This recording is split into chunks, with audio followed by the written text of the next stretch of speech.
Hi, and it's Tuesday, the 29th of August, and it's just gone 2 o'clock, and I thought I would give you an update as I've been away for a few days from my writing. So just going to show you here. So I've highlighted each chapter now and given it a blue flag to say that it's a revised draft, and highlighted it in this greeny colour to say that it's a third draft. So got 44 chapters now, and that seems to be about the sort of length for this novel. So I've gone through, on this draft I've tried to concentrate on some of the emotional responses of the characters and try and put in a little bit more sort of body language around the text. I'm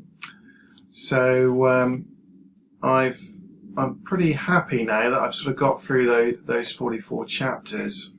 I've still got a couple of red flags in there, so I need to add in a couple of scenes, certainly around this sort of midway point around here, just to help the story flow a little bit more.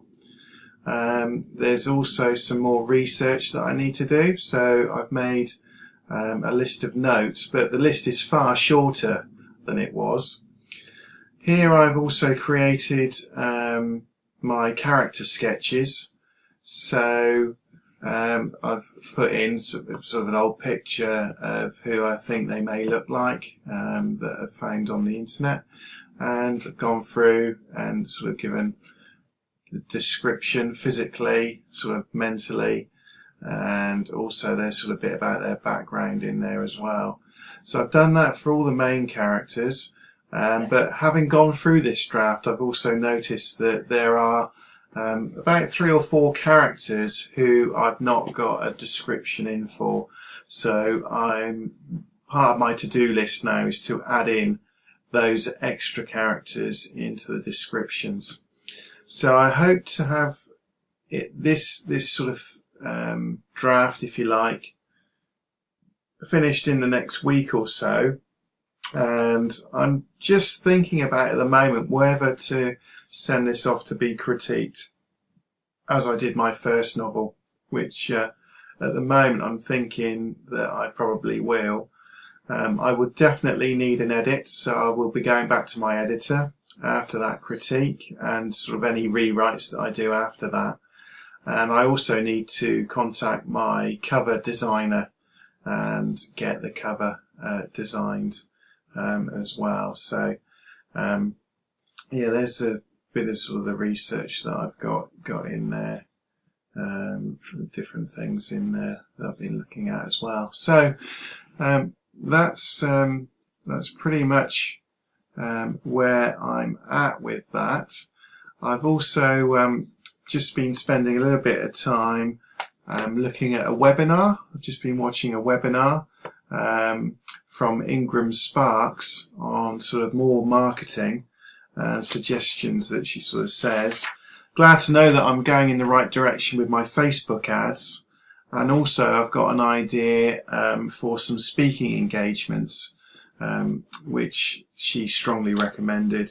So there's plenty to be getting on with, plenty of work to be done.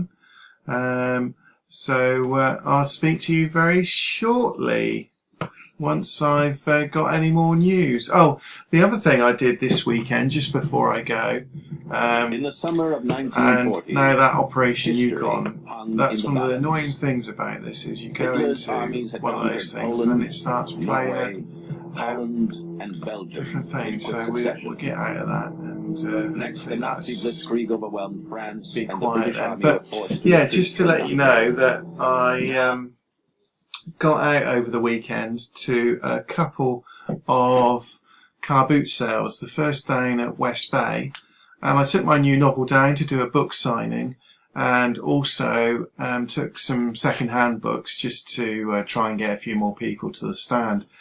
So it was blistering hot days, both on Sunday and Monday, and I did sold a few books, sold a few of my new novels, on Sunday, and generally speaking, it went pretty good.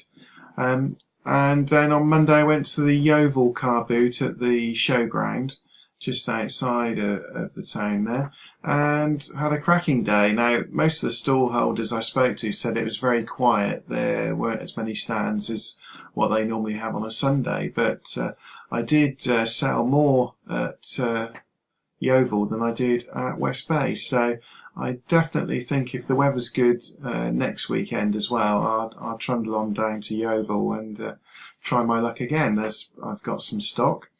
I've also spoken to Waterstones in Bridport today, and I've got a meeting with the manager there tomorrow. So I'll be heading in there to try and sell a few books into there, which would be great. I'm also still waiting to hear back from the Bridport Museum.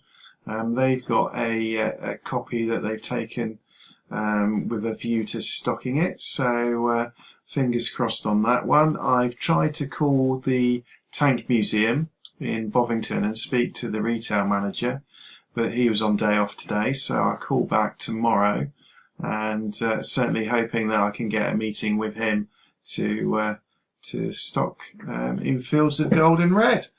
So, and also, if there's anyone out there who would like to do a review for me, then please get in touch.